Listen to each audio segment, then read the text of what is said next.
নেতা দলীয় কোনো সিদ্ধান্ত ছাড়াই বাংলাদেশ সম্মিলিত সনাতনী জাগরণ জোটের মুখপাত্র চিন্ময় কৃষ্ণ দাস ব্রহ্মচারীর নামে ভিডিও ফুটেজের চিত্রে জাতীয় পতাকায় চাঁদতারা খচিত নামক পতাকাটি জাতীয় পতাকা হিসেবে জাতীয় পতাকা অবমাননার ঘটনাকে কেন্দ্র করে অক্টোবর মাসে সম্পূর্ণ মিথ্যা ও হয়রানিমূলক উদ্দেশ্যে প্রণোদিত একটি রাষ্ট্রদ্রোহী মামলা দায়ের করা হয়।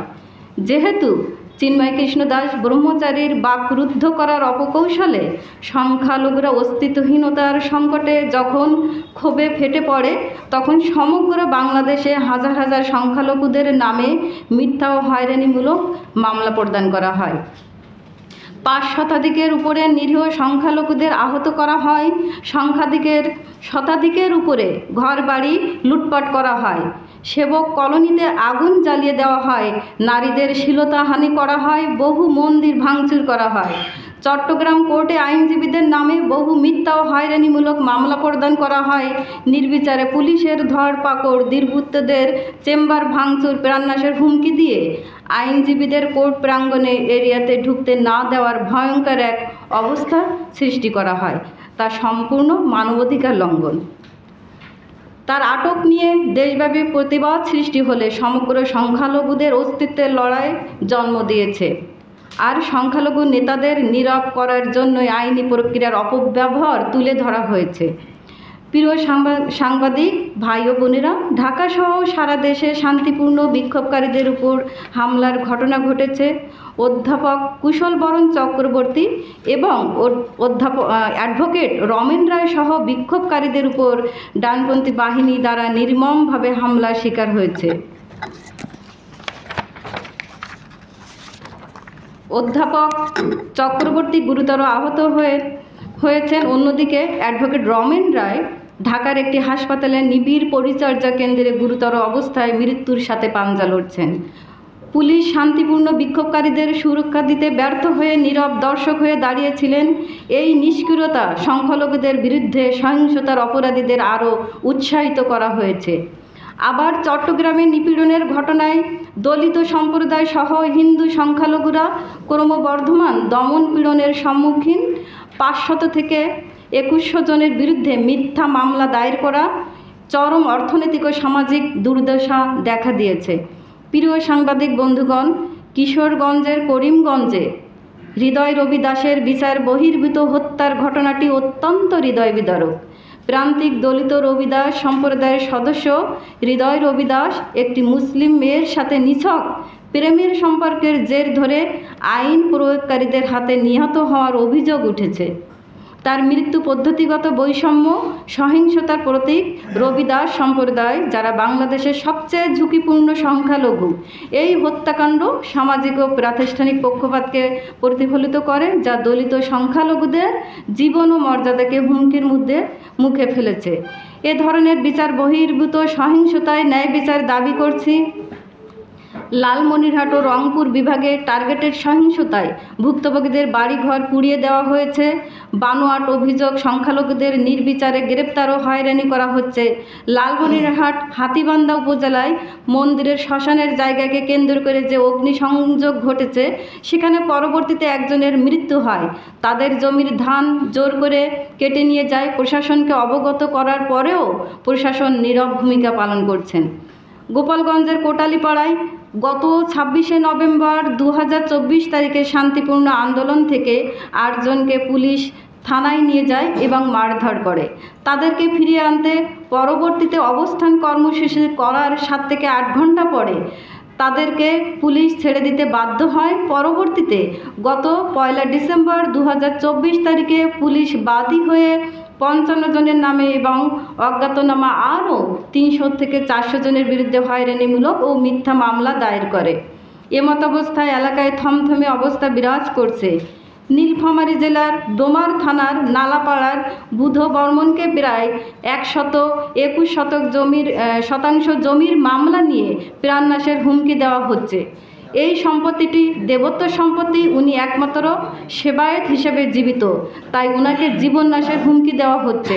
উনি প্রাণের ভয়ে আত্মগোপন করে জীবন কাটাচ্ছেন। ইতোপূর্বে 2 জন সেবায়েতকে জবাই করা হয়েছে। দাকব থানায় মিথ্যা অজুহাতে আটক ভুক্তভোগীরা, তাদের ভয় ভীতি ও আইনি হয়রানি করা হচ্ছে। এসব ঘটনায় জাতিসংঘের কাছে আমাদের আবেদন করা হয়েছে, আর তা অবিলম্বে হস্তক্ষেপ এবং ন্যায় বিচারের স্বার্থে চিন্ময় কৃষ্ণ দাস ব্রহ্মচারী সহ মিথ্যা অজুহাতে আটক ব্যক্তিদের অবিলম্বে এবং নিঃশর্ত মুক্তির জন্য উকিল নিয়োগের সুযোগ দেওয়া।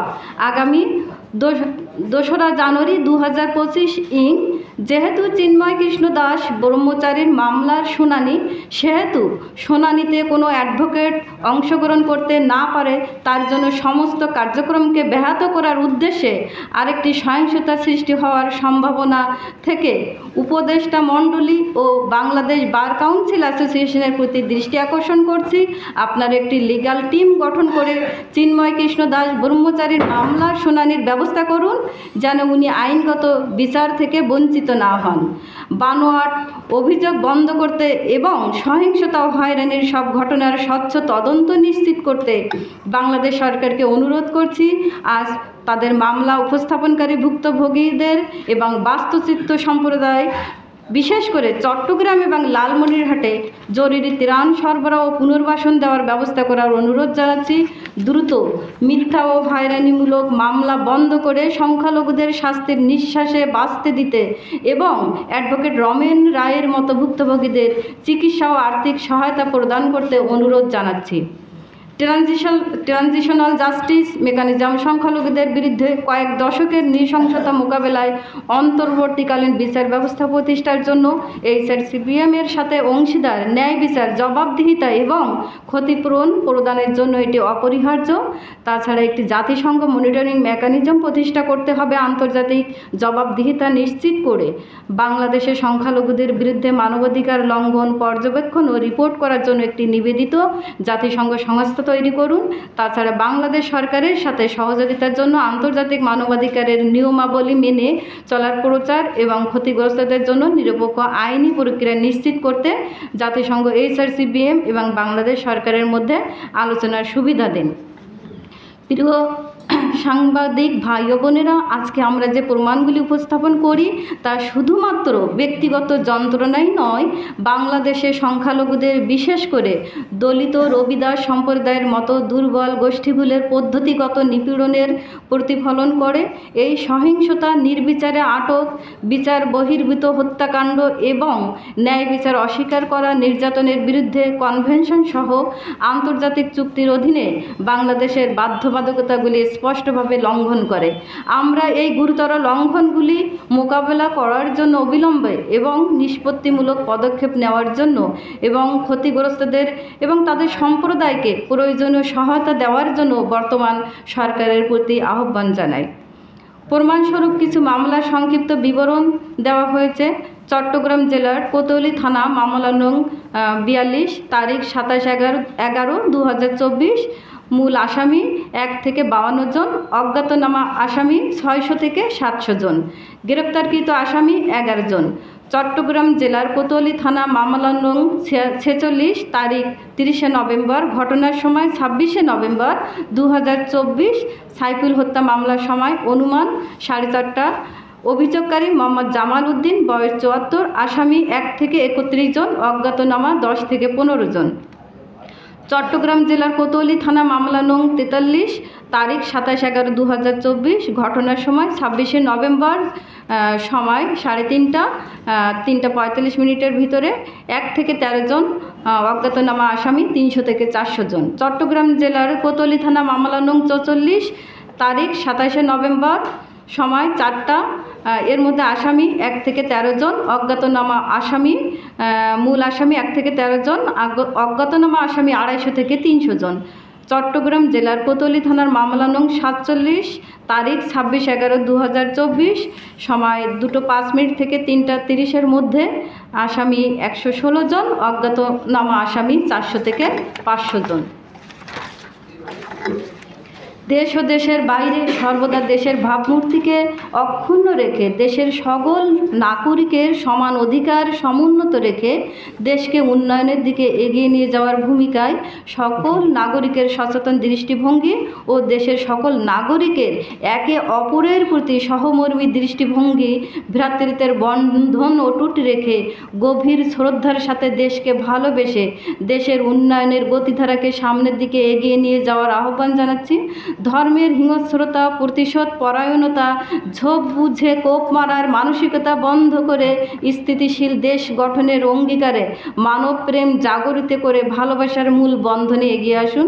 প্রশাসনের স্বচ্ছ নিরপেক্ষ দৃষ্টিভঙ্গি দিয়ে দেশের সকল নাগরিকের প্রতি সমান বিচার ব্যবস্থা বজায় রাখা, সঠিক তদন্ত ছাড়া কোনো মামলা এন্ট্রি না করা, কিছু কিছু ক্ষেত্রে ডিজিটাল প্ল্যাটফর্মের মাধ্যমে কোর্টে শুনানির ব্যবস্থা করা, ইমেইল ও পিটিশনের মাধ্যমে অভিযোগগুলো বিচার বিশ্লেষণ করে আমলে গ্রহণ করা, সংখ্যালঘুদের নিরাপত্তার স্বার্থে গোপনীয়তার সহিত বাংলাদেশের যে কোনো আদালতে বিচারকদের সমান মর্যাদার বিচারিক ক্ষমতা প্রণয়নের ব্যবস্থা করে শুনানির ব্যবস্থা করার অনুরোধ জানাচ্ছি। এমতাবস্থায় মাইনরিটি নির্যাতনের সঠিক ও যথাযথ বিচার, বিভাগীয় তদন্ত, প্রকৃত দোষীদের দ্রুত আইনের আওতায় এনে শাস্তি নিশ্চিতকরণ, মিথ্যা ও হয়রানিমূলক মামলা প্রত্যাহার, আইনি সহযোগিতা নিশ্চিত করে শান্ত, উন্নত, স্থিতিশীল বাংলাদেশ গড়ার নিমিত্তে বিচার, বিভাগীয় তদন্ত, মাইনরিটিদের অভিযোগগুলো থানায় লিপিবদ্ধকরণ নিশ্চিতকরণ, দোষীদের শাস্তি দ্রুত বাস্তবায়ন না হলে এবং সকলের নাগরিক অধিকার বাস্তবায়ন না হলে বাংলাদেশের ধর্মীয় মাইনরিটি সম্প্রদায় অস্তিত্ব বিলীন হয়ে যাবে, দেশের সমৃদ্ধি ও উন্নয়নের বাস্তবায়নে ব্যাহত হবে। তাই সমাজ ও জাতি ও দেশের উন্নয়নে সমুন্নত রেখে সুশীল ও গঠনমূলক সমাজ গঠনে অগ্রগামী ভূমিকা পালন রাখার আহ্বান জানানো হচ্ছে। সেই সাথে সকল ক্ষেত্রে মানবাধিকারকে সম্মানের সাথে দেখার জোর দাবি জানাচ্ছি। ধন্যবাদ। আমি অ্যাডভোকেট লাকি বাচার, HRCPM বাংলাদেশ চ্যাপ্টারের কনভেনার।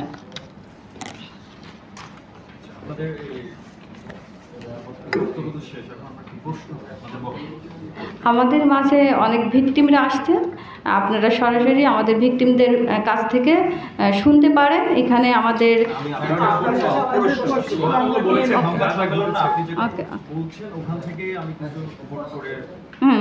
বলুন। ওকে, প্রথমত আপনারা চিন্ময় কৃষ্ণ দাসের করেছেন, তাকে মিথ্যে মামলা দিয়ে দেওয়া হয়েছে।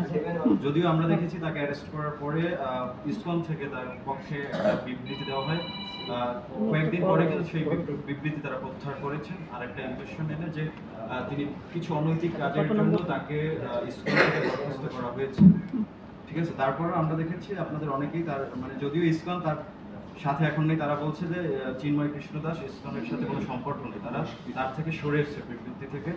আপনাদের এখানে আপনাদের বক্তব্য কি? দ্বিতীয় একটা হচ্ছে যে তারই ধারাবাহিকতা যদি বলতে চাই যে সেই দিন যেদিন আসলে আদালতে হামলা হয়েছে, ওখানে দেখা যায় একজন আইনজীবী মার্ডার হয়েছে। তো এই যে হামলা আসলে কারা করেছে, কেন করেছে, এই আপনাদের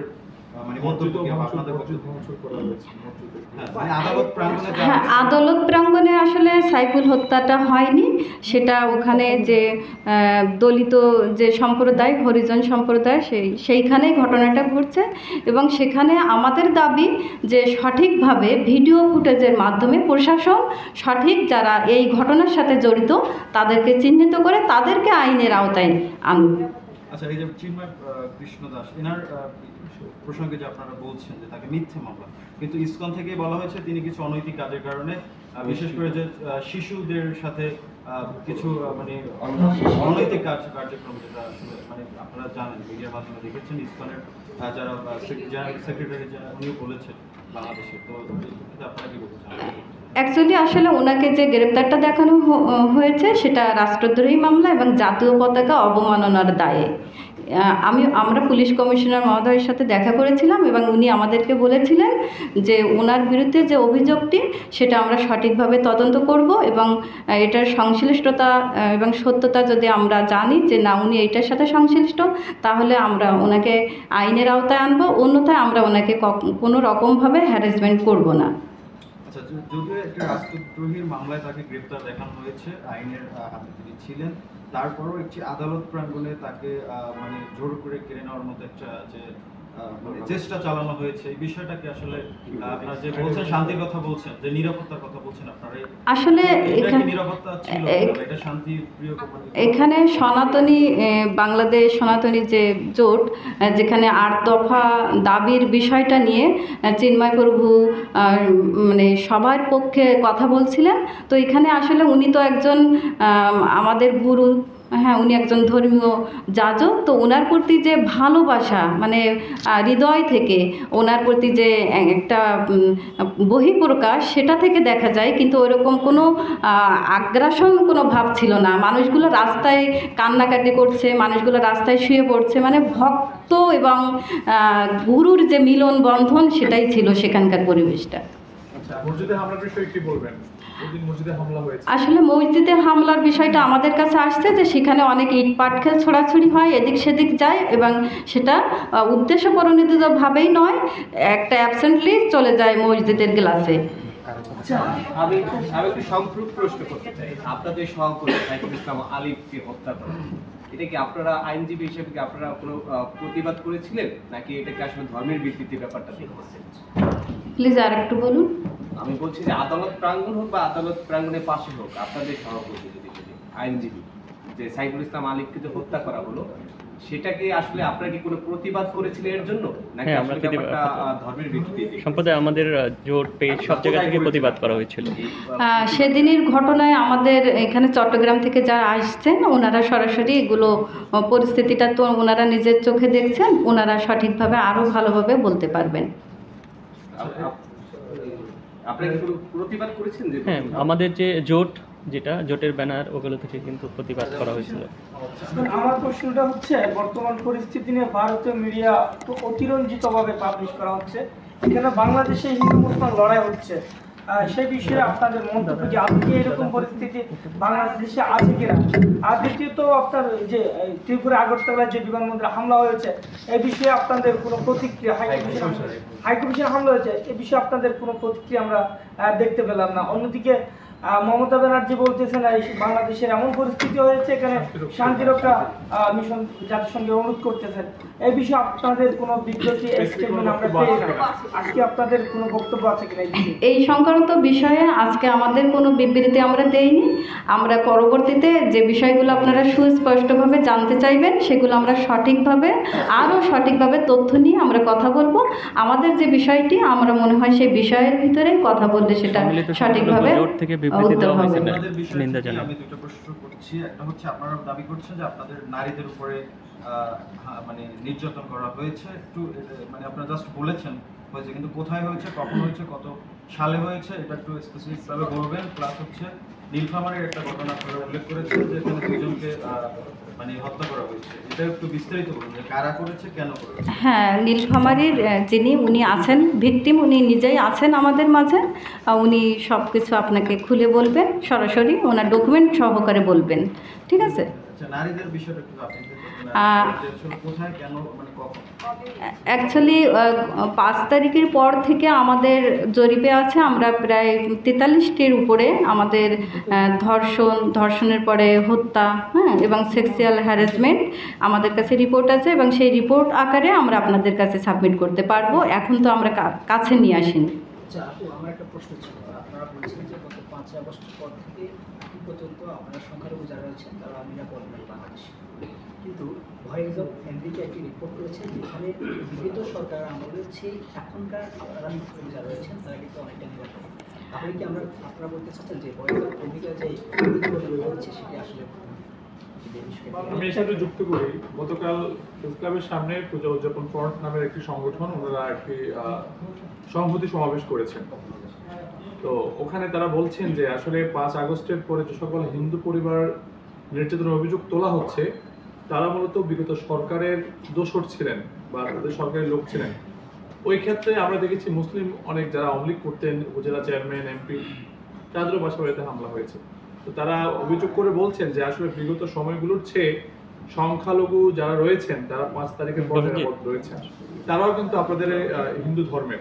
আমরা দেখেছি গতকাল সংহতি সমাবেশ করেছেন এবং তারা ভারতের তীব্র সমালোচনা করেছেন। যদিও আপনাদের মুখ থেকে আমরা এখন পর্যন্ত আগরতলা যে হাইকমিশনে হামলা হয়েছে তার কোনো নিন্দা দেখিনি। মমতা ব্যানার্জি একটি জাতিসংঘ অনুরোধ করেছেন যে শান্তিরক্ষী পাঠানোর জন্য, এই বিষয়ে আমরা তেমন কোনো বার্তা এখন পর্যন্ত দেখিনি আপনাদের মুখ থেকে। আসলে তাদের সাথে আপনাদের দূরত্ব তাহলে কোথায়?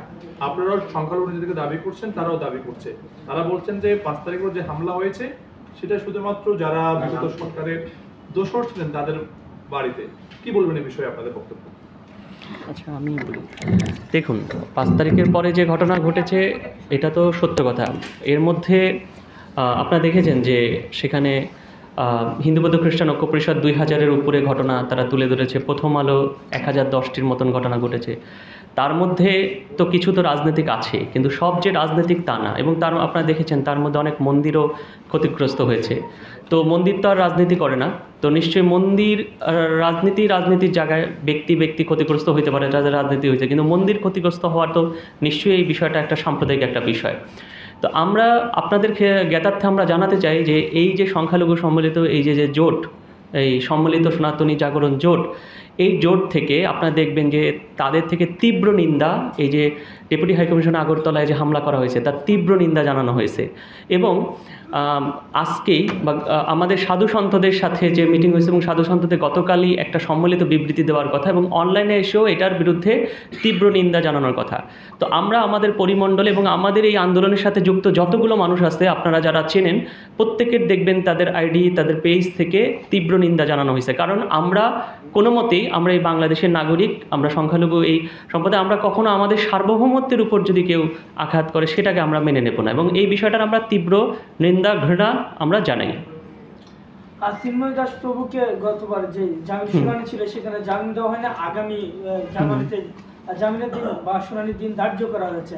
তাকে যদি জামিন দেওয়া না হয় বা তাদের বিচার কার্যক্রম পরিচালনা থাকে এবং তাকে সে আপনাদের পরবর্তী কর্মসূচি কি হবে এবং তার যে আচ্ছা, আমরা শান্তিপূর্ণভাবে, দেখুন চিন্ময় প্রভু আমাদের এই সম্মিলিত জাগরণ জোটের মুখপাত্র, আমরা শান্তিপূর্ণভাবে এই বিষয়গুলো আইনিভাবে মোকাবেলা করব এবং শান্তিপূর্ণভাবে বিষয়গুলোকে আমরা প্রতিবাদ যে আমাদের কর্মসূচি সেগুলো থাকবে। এবং আপনারা দেখুন যখন চিন্ময়বাবু গ্রেপ্তার হয় তার সামনে ডিবির অফিসের সামনে অথবা শাহবাগে যখন আমরা বলছিলাম যে এখানে কোনো অন্যরা মানে অন্য কোনো গ্রুপ, যে গ্রুপ বাংলাদেশের এই হিন্দু মুসলিমের সম্প্রীতি চায় না, সহাবস্থান চায় না, তারা ঢুকে যাচ্ছে এবং এরকম কোনো ঘটনা ঘটাতে পারে, তার ঠিক কিছুক্ষণ পরে দেখেন যে আমার উপর হামলা হয়েছে এবং যে রমেন রায়ের যে অবস্থা, যে সে জীবনমৃত্যু অবস্থা, উনি বাঁচবেন কি না ঠিক আমরা জানি না। তো এই বিষয়টা আমার মনে হয় যে আপনাদের জ্ঞাতার্থে আমরা জানাতে চাই যে বাংলাদেশে আমাদের একজন অভিভাবকের মতোই বাংলাদেশের একজন সিনিয়র পারসন ফরাদ মাজার সাহেব, তিনি একটা শান্তির বার্তা নিয়ে আপনারা জানেন যে পুণ্ডরিকধামে গিয়েছিলেন এবং সেখানে যে আলোচনা হয়েছিল এই পুরো আন্দোলন কর্মীদের, আমাদের যারা সংখ্যালঘু জাগরণ জোটের আমরা আন্দোলন করছিলাম, প্লাস তিনি নিজেও তো সরকারের সাথে তার একটা সম্পর্ক আছে, তো তিনি সহজে আমাদের যে আন্দোলন মানে কথাবার্তা হয়েছিল কিন্তু খুব সুন্দর একটা সম্প্রীতির জায়গায় যে কিভাবে বাংলাদেশে আমরা হিন্দু মুসলিমের দূরত্ব কমায়া আমরা এই সংখ্যালঘুরা যে আমাদের অধিকারের কথাগুলো, অধিকারের কাজগুলো করতে পারি। তো এরকম একটি সুন্দর একটা আলোচনার প্রেক্ষাপটে চিন্ময়বাবুকে গ্রেপ্তার করে যে এই যে উস্কানি, আমার মনে হয় যে এখানে কোনো একটা গ্রুপ কাজ করতেছে যারা চায় না যে আমাদের মধ্যে যে মৈত্রী এই বিষয়টা থাকুক, এই ফ্র্যাকশনটা তারা চায় যে এই ফ্র্যাকশনটা থাকুক আর সেই ফ্র্যাকশন থেকে এই ঝামেলাগুলো যেন তৈরি থাকে। আরেকটা ব্যাপার আমার এই সাংবাদিক বন্ধু প্রশ্ন করছিল একই দিকে যে তাকে জাতীয় এই দেশদ্রোহী মামলার ওইটা করা হয়েছে এবং দেশদ্রোহী মামলা আর সাথে তিনি তার যে অনৈতিক যে ইসকন থেকে যে তাকে বহিষ্কার করা হয়েছে দুইটাকে এক করে ফেলেছেন। দুইটা কিন্তু এক না, দুইটা আলাদা। চিন্ময় প্রভুর নামে এই বিষয়গুলো আপনাদের জানা দরকার। চিন্ময় প্রভুর নামে যে অভিযোগটি আসে 15 সালে এবং 16 সালে এই চারুচন্দ্র ব্রহ্মচারী তিনি এখন প্রেস কনফারেন্স করছেন, সেই চারুচন্দ্র ব্রহ্মচারী তাকে কিন্তু একেবারে ক্লিন সার্টিফিকেট দেয়।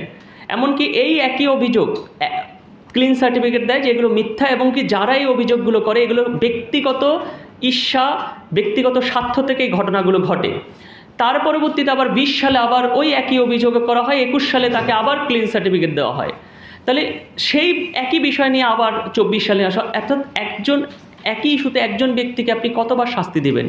আমি মনে করি যে এই যে চারুচন্দ্র ব্রহ্মচারী ইসকন থেকে যেটা করা হয়েছে, এটা হলো ব্যক্তিগত ক্ষমতার দ্বন্দ্ব থেকে এই ঘটনাগুলো ঘটছে, যেটা আসলে কাম্য না।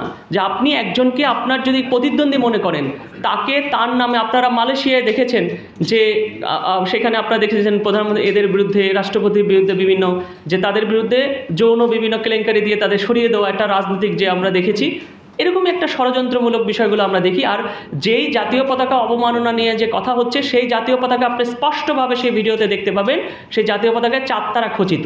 তো বাংলাদেশের জাতীয় পতাকায় তো চাঁদতারা খচিত না। আর প্রোগ্রামটি হয়েছে লালদিঘির পারে, সেখান থেকে নিউ মার্কেট প্রায় 1 কিলোমিটার কাছাকাছি, 1 কিলোমিটারের মতো বোধহয় হবে।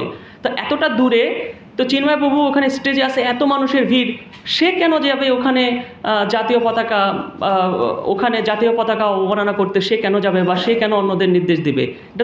এটা বাচ্চা মানুষও বোঝে, যে কোনো মানুষই বোঝে যে বিষয়টির সাথে তার কোনো সম্পৃক্ততা নেই। এমনকি আর যেই জাতীয় পতাকায় বলা হচ্ছে সেটি আমাদের বাংলাদেশের জাতীয় পতাকা, কারণ ওখানে চাঁদতারা খচিত।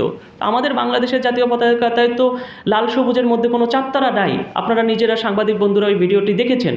তো এই বিষয়গুলো আমার মনে হয় আপনারা ক্লিয়ার হওয়া উচিত।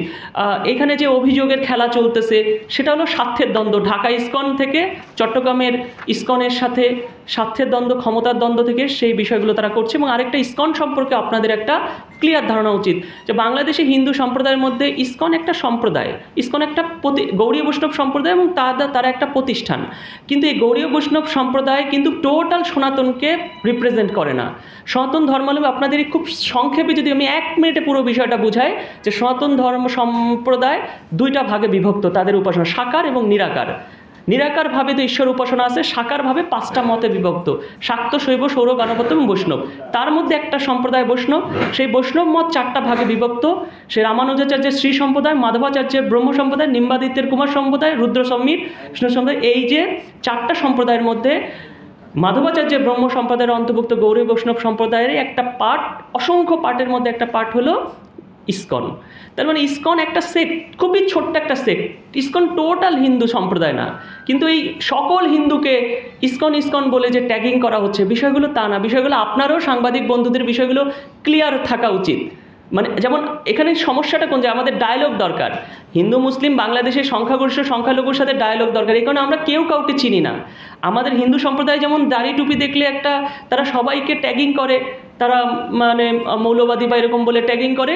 অন্যরাও সবাইকে এখন ধর্মীয় কেউ কিছু কথা বললে তাদের ইসকন বা RSS বা ভারতের দালাল বলে ট্যাগিং করে। এই সমস্যাটাই ট্যাগিং থেকে হইতেছে।